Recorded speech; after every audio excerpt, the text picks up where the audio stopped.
Okay, so irrigation has finally begun. That's up next.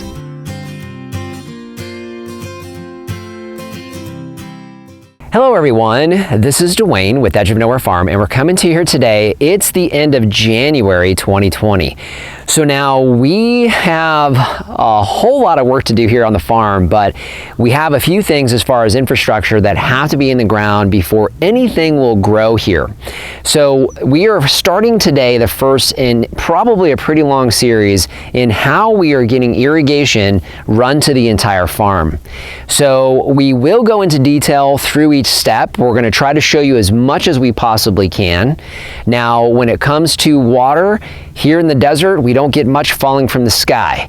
Now, we do have some ideas as far as how we want to capture rainwater and hold runoff here on the property. We'll be showing you that as we go. However, the vast majority of the water that's going to be given to the things growing here on the farm is going to come from right here. So you see behind me here our well tank, pressure tank system, and that's all designed to get water to the house and of course to the farm itself. So now in order for us to start irrigation, the first thing we need to do is make sure that we are keeping our well source and tank clean, and that would be done with a vacuum breaker. So that actually has already been installed, is right here next to me, and that's what we're talking about today.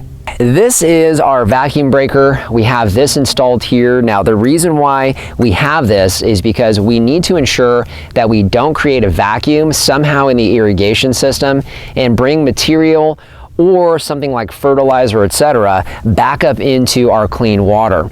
So the vacuum breaker is installed here. Now, when we had the tank and pump system installed, we did have them come out with an extension here, a 1.5-inch pipe, and we have a valve here that's specifically for irrigation. Our driller who put the well in knew that we had a farm and that we would have to have an irrigation system, a pretty extensive irrigation system. So he went ahead and installed that separate tee so that we can tee off of that quite easily and allow irrigation to be run to the entire property.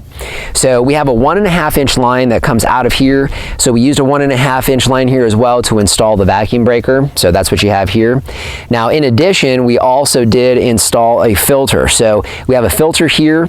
Now, the challenge, of course, with our water here coming up out of the ground is we do have a chance of sediment getting into the system. So the last thing we want is we don't want sediment coming from our tank into our irrigation system and potentially clogging a valve or something like that throughout the system. So we did go ahead and install a filter here for the entire system. It's very easy to flush. Put a ball valve on here so we can attach a hose, essentially flush this filter out. Occasionally, we'll probably do it every few months just to make sure the filter remains clean and we have nice filtered water that's going out into our valves. I didn't go through and show you guys the actual installation of this because I didn't do it. We actually have the same person who took care of the irrigation on our old property. In fact, 5 years ago this week, we were installing irrigation for the first time on the original Edge of Nowhere farm, which I thought was kind of cool. So we have that same guy coming out and helping us with this entire process. I am having him do the main line, so this process here as well as the main line that's going to go around the property. He is going to install that for us. The rest of the kind of detail work, Lori and Austin and I are actually going to finish ourselves. So I am comfortable doing irrigation. However, I wasn't comfortable doing this part of it, and he does warranty it, which is kind of nice as well. So he definitely is an extremely important asset to us through this entire process. He came out and took care of this for us. He actually lives out here in Whitman. He's about a mile or so from the old farm, so about 3 miles from us here. Came out, took care of this, and got us ready to go. So now what we have is we have a filter to make sure we don't have sediment coming out. We have a vacuum breaker here to make sure that I don't have fish emulsion or who knows what getting potentially into my tanks and even down into the well. The last thing we want to do is contaminate our well. So we have the vacuum breaker installed to ensure that that's not going to happen. So of course, now what we need to do is we need to get the rest of the irrigation system done. But that's for another episode. So just want to thank you for joining us today. If you haven't done so already, subscribe to the channel. Questions or comments, leave those in the comment section down below. Instagram and Facebook, we post content there you won't see here on YouTube. and our Amazon shop. I'll leave a link down in the description. That is a free, painless way to help support the work we're doing here. If you start with that link, it doesn't matter what you buy, you help to support us here.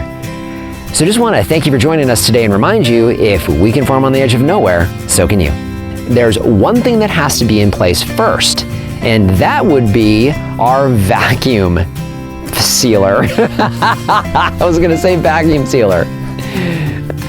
Done and done.